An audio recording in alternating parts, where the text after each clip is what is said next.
I am the biggest threat to your hollow, hateful scheme, because you can't claim that you are targeting marginalized kids in the name of, quote, parental rights if another parent is standing up to say no. So then what? Then you dehumanize and marginalize me. You say that I'm one of them. You say she's a groomer. She supports pedophilia. She wants children to believe that they were responsible for slavery and to feel bad about themselves because they're white.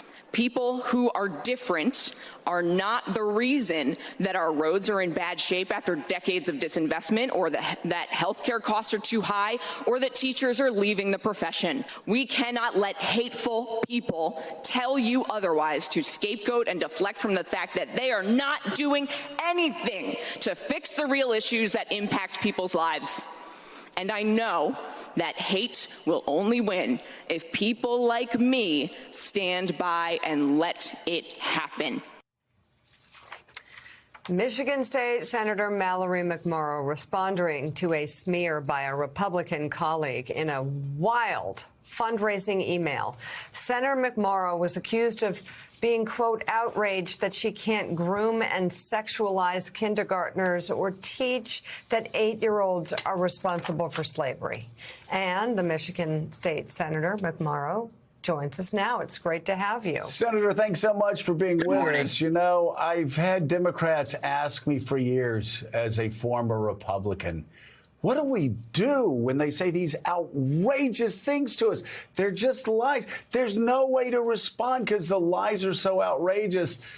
I heard a lot of Democrats last night saying, well, the senator just showed us how to respond. Talk about that moment, leading up to that moment, and whether you had second thoughts before getting before that microphone. I didn't have any second thoughts. I mean, we have seen this rising trend of hatred and targeting of gay kids and trans kids and Black people. And then they came for me. And it is disgusting and vile. It is a hateful thing for a mother to say about another mother. I am the mom to a 1-year-old, and we have to push back against hateful garbage. You know what's so interesting, Senator, is that people, as you brought up in your speech yesterday, Republicans always try to make every opponent the other. You're the other. Oh, you must be a this or that. And you so effectively in the speech said that I'm a white, Christian, suburban mom who just happens to believe in compassion, who just happens to believe in all the things that you said you believe. And it's so funny that when I have people coming up to me because I oppose Donald Trump, they'll go, oh, I liked you when you used to be conservative. I said, oh, wait, you mean when I supported NATO, when I supported balanced budgets, when I supported gun rights, when I supported, and I just go down the long list. And what's so extraordinary is not only are they performative in their ideology, that it's all about stupid tribalism, they're performative in their Christianity. Some of the most hateful things I've gotten, and I would love for you to talk about this, I'll read a tweet that will just be like one of the most, I go, oh my God, what poor soul wrote this? And then you'll read their bio and be like, Christian, living for the Lord for 47 years. And you're like, well, I'm not so sure that's the Jesus I read about in the Gospels. But you see it every day, don't you? I do. So I flipped a district when I ran for the first time in 2018. So I represent what was a Republican district. I'm a Democrat. And it is this exact tone that the people I represent Mitt Romney's hometown, want balanced budgets and want the government to work and want us to attract and support businesses and don't want to hate people because they are different. And there was an opportunity for the Republican Party to go back to debating, how we spend tax dollars, but instead it is full fringe QAnon, hateful rhetoric with no actual policy. So, I see it every day.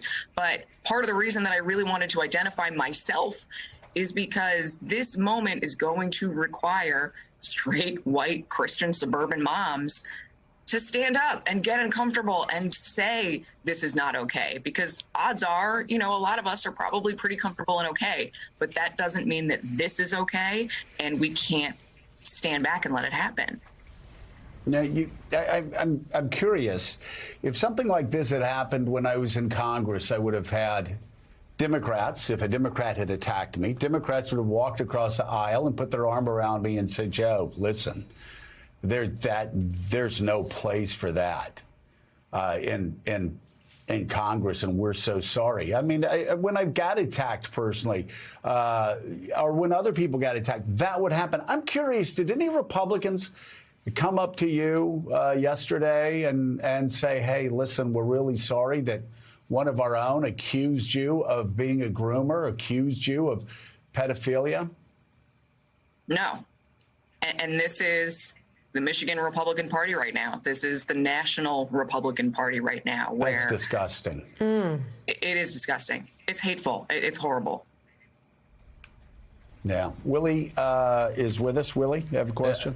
Senator, good morning. It's Willie Geist. I mean, we should point out, too, this is not happening in isolation.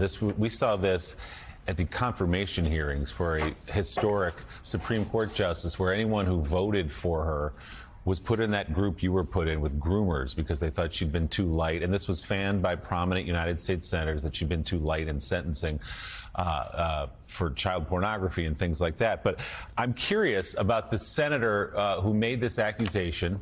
And it's ugly, but I mean, we have to say it out loud about what she said about you, that you were upset that kindergartners couldn't be sexualized and that you were a groomer effectively.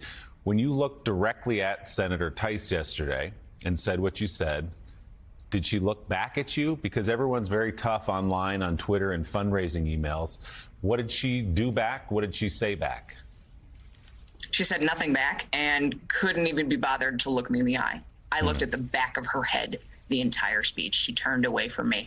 And, in part of that fundraising email, she accused me of being an online social media troll. And I have never been one to shy away from saying things to people's face. And she's too much of a coward to even acknowledge my existence. So what, in your estimation, Senator, has happened? Because Michigan, as you say, Mitt Romney, moderate Republicans, balanced budget, things like that. There were movements within the legislature there to try to overturn the election in your state, unsuccessful, thank goodness, for the country.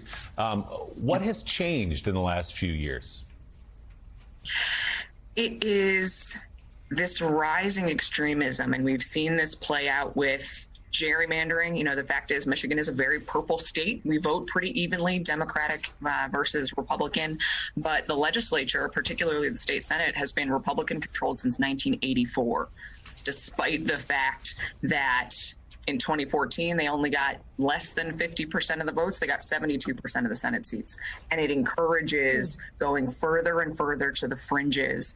And we had an attempted kidnapping of the governor, and we just saw how that trial played out. But the day that we learned in the Senate about that plot, the Senate Majority Leader walked out of our Senate chambers, walked to the front of our Capitol, and rallied with the same hateful conspiracy theorists that plotted that kidnapping, that came to our chambers fully armed and threatened us, and told them to keep going.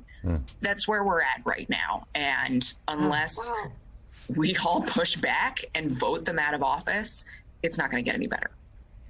So you've certainly got our attention. How has the response been to your speech on the floor? I mean, the numbers speak for themselves. This was definitely not something that I wanted to do to go viral. But if the message is that hate won't win, I think we're proving that, and we have to say it loudly and clearly and stand up for those who are being attacked, because one day it might be us. And I know that everything that I felt the day that Lana Tice accused me of being a groomer and sexualizing children is that much worse for a trans kid who is getting attacked every single day, who just wants to go to school and have friends and get through the day. And the response has been overwhelming. And my hope is that other white women like me who are doing okay are the ones to stand up and put an end to this, because it won't unless we do it. Michigan State Senator Mallory McMorrow, thank you very much for coming on. Thank you for speaking Thanks, out. Senator.